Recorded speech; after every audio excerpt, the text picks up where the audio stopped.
Hello नमस्कार साथियों, हिंदी की सफलता सीरीज में आपका स्वागत है। जैसा कि आपको पता है कि हिंदी की सफलता सीरीज के अंतर्गत हम लोग एसएससी जीडी के प्रीवियस ईयर प्रश्नों को देख रहे हैं। तो आज की क्लास का पहला प्रश्न है, शायद विद्युत आज घर आ जाए, सामान्य भविष्यकाल का प्रयोग करते हुए उपयुक्त वाक्यों को पुनः लिखिए। पहला ऑप्शन है विद्युत आज घर आएगा। दूसरा ऑप्शन है विद्युत आज घर आ रहा होगा। तीसरा ऑप्शन है विद्युत घर आया था। चौथा ऑप्शन है विद्युत आज घर आया। तो आपको बताना है कि भविष्य काल का प्रयोग किस वाक्य में किया गया, तो किस में किया गया है? ऑप्शन नंबर 1 में, विद्युत आज घर आएगा। ऑप्शन नंबर 1 आपका राइट आंसर हो जाएगा। दूसरा प्रश्न आपसे पूछा गया था, निम्न वाक्य में रेखांकित शब्द के सही विलोम शब्द से रिक्त स्थान की पूर्ति कीजिए। सज्जन मृदुभाषी होते हैं लेकिन दुर्जन खालिस्तान होते हैं। पहला ऑप्शन है स्निग्ध, दूसरा ऑप्शन है कटुभाषी, तीसरा ऑप्शन है मधुर, चौथा ऑप्शन है ललित। तो मृदुभाषी का विलोम शब्द क्या होता है? कटुभाषी। तो यहाँ पर क्या आना चाहिए था? कटुभाषी। ठीक है, क्लियर यहाँ तक सभी को? कटुभाषी। ऑप्शन नंबर दूसरा आपका राइट आंसर हो जाएगा। तीसरा प्रश्न आपसे पूछा गया था, निम्न वाक्य में रेखांकित शब्द समूह के लिए सर्वाधिक उपयुक्त विकल्प चुनें। जिसके पास कुछ भी ना हो वह क्या खोएगा? पहला ऑप्शन है बेसहारा, दूसरा ऑप्शन है अभावग्रस्त, तीसरा ऑप्शन है आकिंचन, चौथा ऑप्शन है अपाहिज। तो आपको बताना जिसके पास कुछ भी ना हो उसको हम एक शब्द में क्या बोलते हैं? तो देखिए, उसको हम एक शब्द में बोलते हैं आकिंचन। जिसके पास कुछ भी ना हो उसे हम क्या बोलते हैं? आकिंचन। यानी ऑप्शन नंबर 3 आपका राइट आंसर हो जाएगा। चौथा प्रश्न है, यशोदा व्यक्तिवाचक संज्ञा शब्द है, इसे जातिवाचक संज्ञा के रूप में प्रयोग करने से कौन सा विकल्प शुद्ध होगा? पहला ऑप्शन है कृष्ण की माँ यशोदा थी, इसमें तो क्लियर कहा गया है। दूसरा ऑप्शन है यशोदा की तस्वीर मैंने देखी, यशोदा हमारे घर की लक्ष्मी है, वह यशोदा है। बताइए इसका राइट आंसर क्या होगा?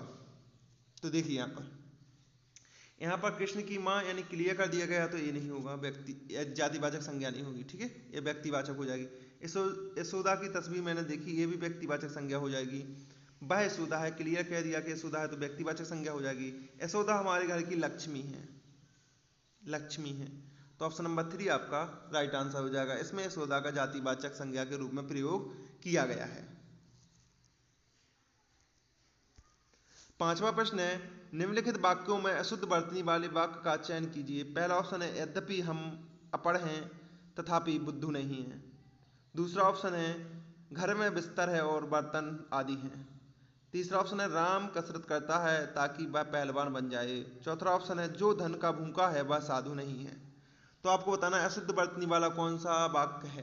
तो देखिए, अनपढ़ ऐसा अपढ़ नहीं होता, क्या होता है? अनपढ़ होता है, तो अनपढ़ ऐसा लिखा जाता है। ठीक है, तो ऑप्शन नंबर 1 आपका राइट आंसर हो जाएगा। ये क्या है? अशुद्ध वाक्य है। छठवां प्रश्न है, निम्न वाक्य में रेखांकित शब्द के लिए विकल्पों में से सर्वाधिक उपयुक्त शब्द कौन सा होगा? मैं आज भारी दुखी हूँ। पहला ऑप्शन है बहुत, दूसरा ऑप्शन है गंभीर, तीसरा ऑप्शन है सही, चौथा ऑप्शन है हल्का। तो देखिए, आपको बताना है भारी। ठीक है, तो भारी की जगह पे हम वो कौन सा शब्द यहाँ पर यूज कर सकते हैं? तो देखिए, भारी या बहुत एक ही चीज होती, तो हम यहाँ पर क्या लिख सकते हैं? मैं आज बहुत दुखी हूँ। तो ऑप्शन नंबर 1 आपका राइट आंसर हो जाएगा। सातवां प्रश्न, जिस पर मुकदमा चल रहा हो वाक्यांश के लिए उचित शब्द बताइए। पहला ऑप्शन है मुवक्किल, दूसरा ऑप्शन है कैदी, तीसरा ऑप्शन है मुजरिम, चौथा ऑप्शन है अभियुक्त। तो जिस पर मुकदमा चल रहा है उसे हम क्या बोलते हैं? अभियुक्त बोलते हैं। ठीक है। आठवां प्रश्न है, निम्नलिखित वाक्यांश के लिए उपयुक्त सार्थक शब्द क्या होगा जो व्यर्थ की बातें करता हो? पहला ऑप्शन है वाचाल, दूसरा जड़, कठोर, वक्ता। जो व्यर्थ की बातें यानी ज्यादा बात करता है उसे हम क्या बोलते हैं? वाचाल बोलते हैं। ऑप्शन नंबर 1 आपका राइट आंसर हो जाएगा। नौवां प्रश्न, विकल्पों में दिए गए किस वाक्य में निम्न शब्द के सही पर्यायवाची शब्द का प्रयोग किया गया है? मछली। तो आपको बताना है मछली का प्रयोग किस वाक्य में किया गया है, मछली के पर्यायवाची शब्द का। सर्पगंधा पानी में रहती है, मत्स्य जल में रहती है, हस्ती जल में रहती है, इग्लू पानी में रहती है। तो इसका राइट आंसर हो जाएगा मत्स्य जल में रहती है। मत्स्य क्या है? मछली का पर्यायवाची शब्द होता है, तो ऑप्शन नंबर दूसरा आपका राइट आंसर हो जाएगा। 10वां प्रश्न, दिए गए मुहावरे में रेखांकित अंश के स्थान पर सबसे उपयुक्त विकल्प कौन सा होगा? आकाश से गिरा जमीन पर अटका। पहला ऑप्शन है आम, अमरूद, नारियल, खजूर।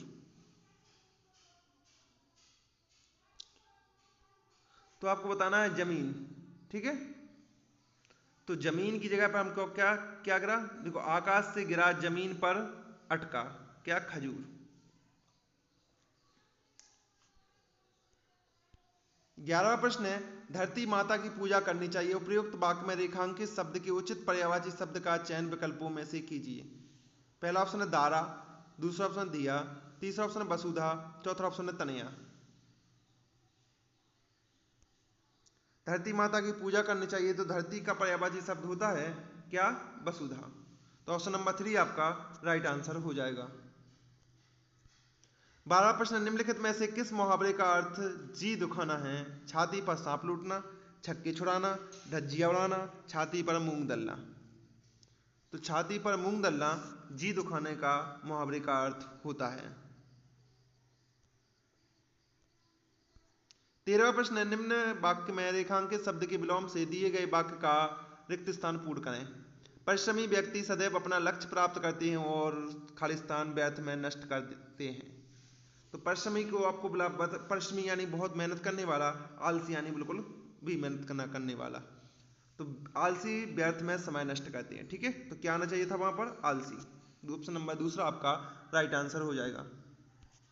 14वां प्रश्न, निम्नलिखित वाक्य में त्रुटि पहचाने, उसने 4 मन चावल खरीदे। पहला ऑप्शन है खरीदी, दूसरा ऑप्शन है 4, तीसरा ऑप्शन है उसने, चौथा ऑप्शन है चावल। तो इसमें आपको बताना त्रुटि पहचान है। तो त्रुटि क्या है? उसने 4 मन चावल खरीदे। खरीदी की जगह पर क्या होना चाहिए था? खरीदे होना चाहिए था। तो ऑप्शन नंबर 1 आपका राइट आंसर हो जाएगा। आज की क्लास का लास्ट प्रश्न है, निम्नलिखित वाक्य में कौन सा शब्द कारक चिन्ह नहीं है, यानी संबंध कारक चिन्ह नहीं है? हे, की, के, का। तो कौन सा नहीं है? हे कोई भी संबंध कारक यानी कारक विभक्ति नहीं होता किसी में, ठीक है। तो ऑप्शन नंबर 1 आपका राइट आंसर हो जाएगा। आज की क्लास आप लोगों को कैसी लगी? बढ़िया, शानदार, जानदार। तो चैनल को सब्सक्राइब कर वीडियो को लाइक शेयर जरूर कीजिए। मिलते हैं कल की क्लास में। जय हिंद, जय भारत।